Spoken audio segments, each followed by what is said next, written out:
ganun. So yan, in-explain niya. So jump into nasa drill na tayo. So kasi na din kami last year, nakapag-seminar na din kami. So ngayon, magdi-drill na kami, iti-try na namin kung paano apulahin yung apoy. So ayun, mauuna yung safety namin, si Marfel. So siya yung pinakauna nag-try. So ayun, ina-assist din siya ni Sir. Tinuturuan kung paano hawakan yung nose drill. Ayun, yung sinasabi natin na T-pass. So twist, pull the pin, aim,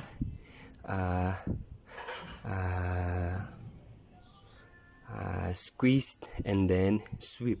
So yun po yung bagong term ngayon dyan sa paggamit ng fire extinguisher natin, T-pass. Okay, so next na magta-try is si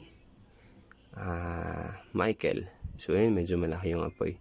So at least andyan pa rin